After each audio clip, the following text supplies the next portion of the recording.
Hey guys, Peter here on day 4 of the 12-day Christmas challenge, rocking through this. Thank you so much to everybody that is keeping pace.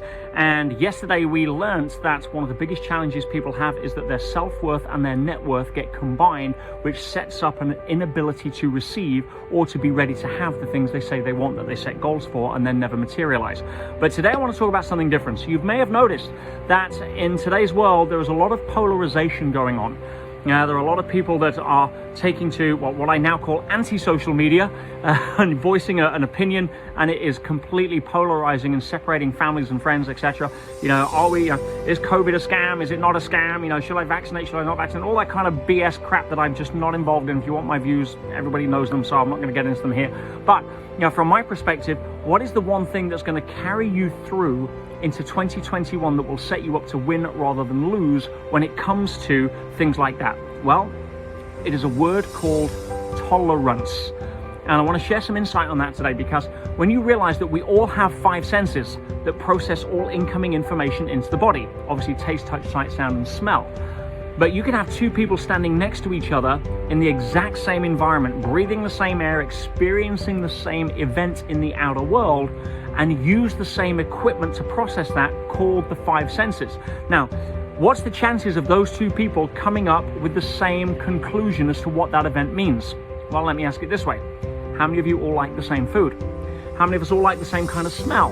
Right? So many different perfumes and aftershaves, etc. How many of us like the same music or have the same favorite color? You get my point.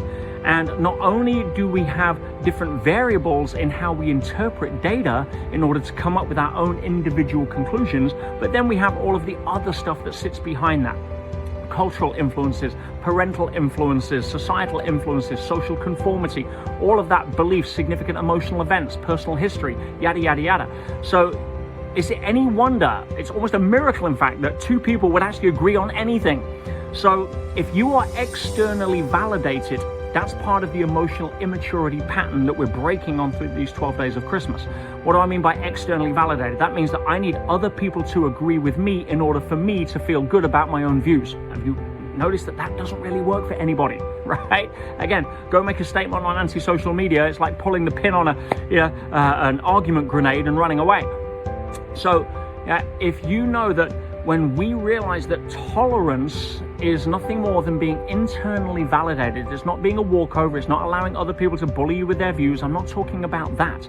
I'm talking about not needing somebody else to agree with us in order for us to feel good about our own views. Now, when you get to that stage, life is so much more effortless, because you don't get sucked into what I call OPD, other people's drama, right? And I think we've all done way too much of that.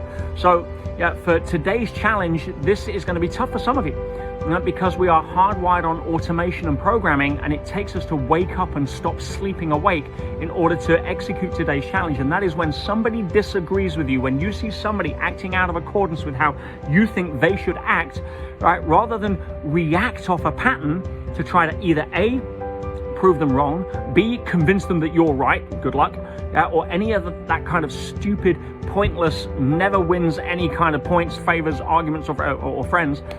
Instead, see them almost like a child would see a 3-year-old who thinks the moon is made of cheese.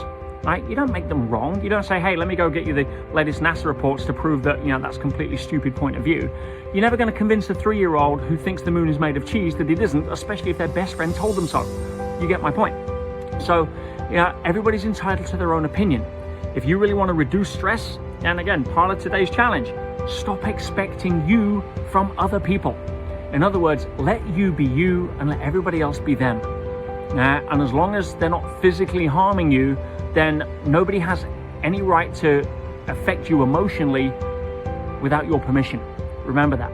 And if you're giving your power away, then unfortunately it's going to bounce back and not end well for most people's quality of life. So our challenge today, when somebody disagrees with you and somebody has a counterpoint of view, allow you to be okay with whatever their point of view is. It's not going to change your mind, so why are you worried? If you're expecting them to agree with you because your view is different, then you're in Disneyland, right? If you've not noticed. So that's my challenge today. Don't get hooked. Don't get triggered. Don't get your buttons pushed by other people who you give your remote control of your happiness to inadvertently, and then wonder why your life sucks. Am I making sense? and you wait till you see what I've got in store for you tomorrow. Anyway, that's my challenge. Go play with it. Leave some comments below. Can't wait to speak to you tomorrow, and thank you so much for being with me on this challenge. I hope you're learning some good stuff.